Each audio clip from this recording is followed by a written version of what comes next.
you know when you know something, but you can't work out how it can be true, but you know it is true.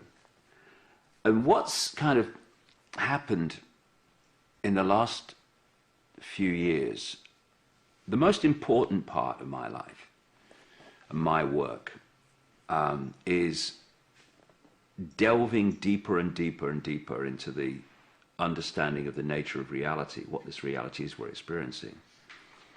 And what I concluded and continue to conclude even more deeply, because it's an ongoing journey, is that this reality we think is physical and out there is actually the equivalent of a movie screen. It's the done deal level of our experience. When it manifests here, it's like the pictures in a movie theater hitting the screen. You ain't going to change them there. Because if you want to change the movie, you change what the projector is projecting, then you change the movie on the screen. And if we relate that to the world that we're experiencing, if you relate that to what I'm saying about the nature of reality, the base construct of this reality is vibrational information, waveform information. It's what we call, what I call anyway, and a friend of mine in South Africa calls the metaphysical universe, as opposed to the physical universe or holographic universe as it is. And so that's the prime reality. And what we do is we tune into that vibrational reality through the five senses. I mean, the ear is the classic. It vibrates sound. It turns the sound into electrical signals, sends it to the brain decodes that into sound. We hear when the sound, when the brain decodes it. We taste when the brain decodes it. And it's all vibrational information, initially becoming electrical information, then digital and holographic information, which is what we call this world, which exists not out there, but in here, like the internet. The World Wide Web exists within the computer and on the screen of the computer, not outside of it. And therefore, the information that we decode from the metaphysical, from the vibrational information construct into the holographic, decides what we experience in this reality. The done deal, the screen. And I was on the Alex Jones show recently, and Alex, as part of a question and a statement, reeled off all these different aspects of the conspiracy, the control system, across everything from food to right across to banking, right across to wars, all these different things. You know, and you know, I said, but you know, do we think that that great mass of different aspects of this conspiracy that's unfolding, that all interrelate to each other and are all time connected to interact and connect with each other? It's like a domino. Yeah, are we really saying that that is orchestrated by men in dark suits sitting around a table deciding their next move? No. So how is it done? And I would suggest it's done like this, because we're dealing, this is a really important area for people to appreciate how things are not like we think they are. And that's to understand that the cutting edge in the public arena of scientific knowledge and the knowledge of reality and physics is not the cutting edge. It's the cutting edge within our human society that we perceive. It's not the cutting edge in the underground projects, and it's certainly not the cutting edge beyond them when you meet the force that is actually ultimately behind the conspiracy and the underground projects. They understand what I'm saying here is the way that reality works. Its basis is a vibrational information construct, like the World Wide Web. Now, what they do is they download, program, whatever you want to call it, infuse the information blueprint of the global conspiracy into the waveform vibrational level, and then humans who are of a certain vibrational state that connects with that information then decode that information out into the holographic reality. They don't know they're doing that. A few at the core do. Most people don't. But government administrators and the new breed of policemen, you know, the military policemen that they've become, and all these aspects of the control system that impose the will of the few on the many, while not consciously knowing that the few even exist, they are actually computer terminals, in effect, that are playing out this information into the holographic world. And that's why it is so coordinated. Because what is happening here is a reflection of this information blueprint, and therefore it becomes an amazingly synchronistic, coordinated, interconnected expansion and expression and unfolding of the control system, because it's the holographic version of this. All the people that are playing it out are vehicles to decode that and turn it from vibrational information into holographic reality. They're conduits.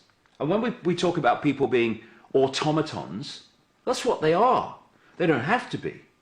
And when you open your consciousness, open your mind to consciousness, your vibrational state quickens, and you don't tune into this level of the crap in the metaphysical universe anymore. So you don't play it out. More than that, because you're not in it, playing it out by decoding it, you can see it. It's bloody obvious. Those people who are decoding it, they can't see it because they are it. Am I making sense? And so this vibrational level of reality is where everything's going to change. This is going to reflect the change, and we're going to say, there's a great transformation going on in the world. Yes, there is, on the screen, but where the transformation is coming from is a transformation of this, two things. A transformation of this vibrational construct, the blueprint fabric of this reality, and a change in the vibrational state of the conscious level of reality, so that it no longer tunes into that information, but tunes into that information and brings that into holographic reality. And we will experience that, we are experiencing that, as the world changing. But where it's changing from is what I call the metaphysical universe in the information construct. Now, people are going to say, this was a question about how you're not been assassinated. I'm getting there. That is the preamble background of what I'm saying.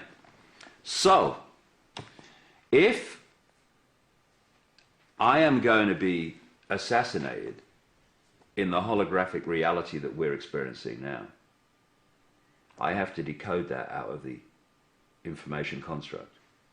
They put in Icke assassinated into the information construct. But if I don't decode that out into the holographic reality, it can't manifest. And then that's why you got Creator Mutra saying, Mr. David, they're trying to kill you, but they can't.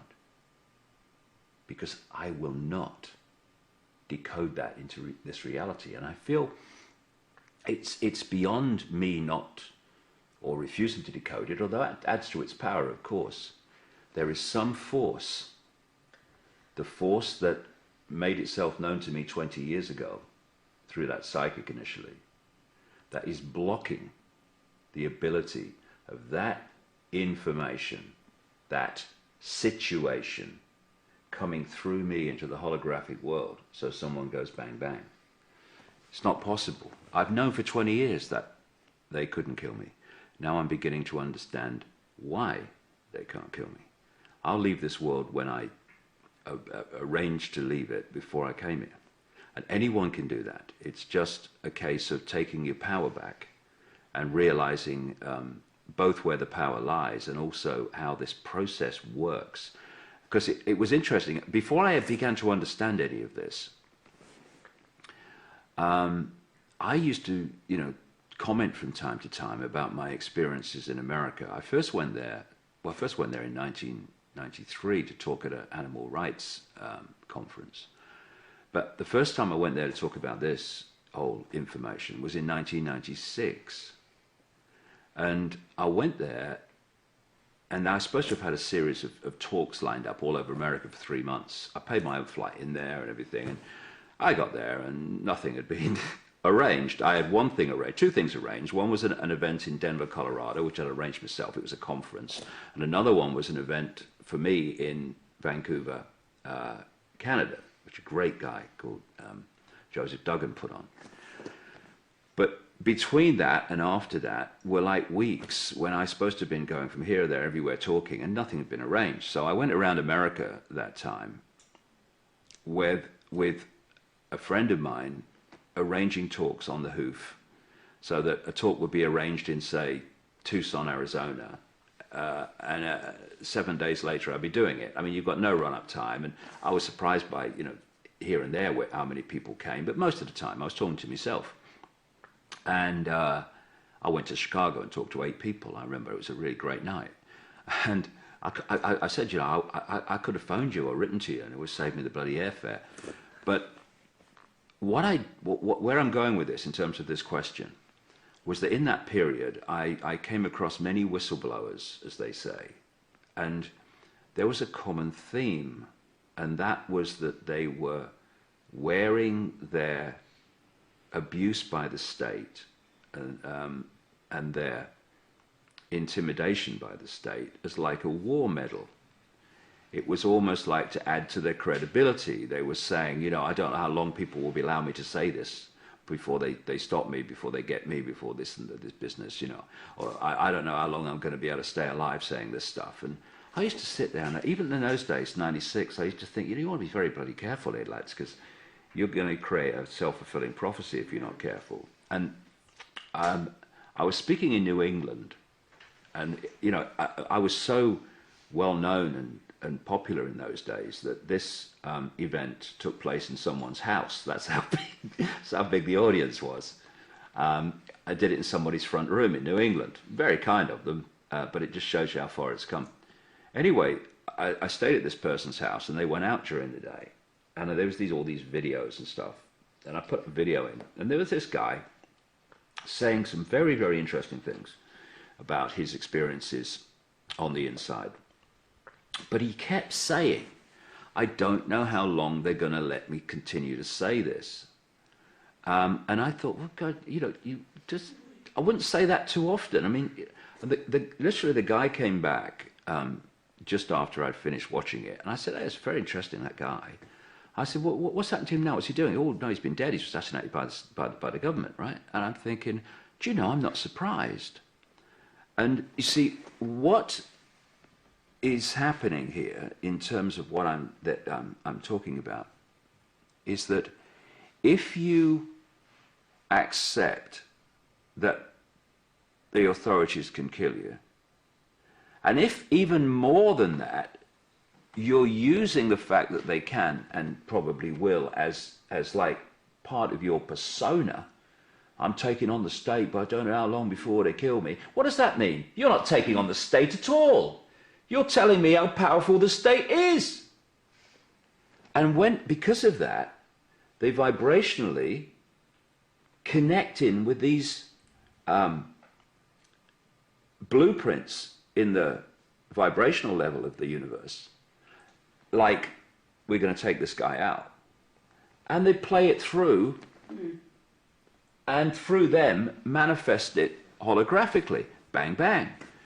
And I would say to people, it's not a war medal to say the state's after you. Or certainly not a war medal to say, I accept the state's going to take me out at some time because I'm saying this. Like, look how brave I am. He's playing with fire. You're creating a reality. You're telling the people the state has power over you. I do not accept that. I do not accept that the state has power over me, because I do not have the perception that the state has power over me. Therefore, it cannot have power over me. It could cause me hassle here and there, okay, but we'll sort it. We'll sort it, whatever is thrown. And it's another example of where the real power lies in our lives. Not out there. There is no out there. It's in here. Yeah. It's giving something energy, isn't it? And it's... Yes, if you allow into your psyche the possibility that something will happen, you're allowing a much greater chance of it happening than if you just block that process of decoding. So it's always vibrating here, but it's now taking place here.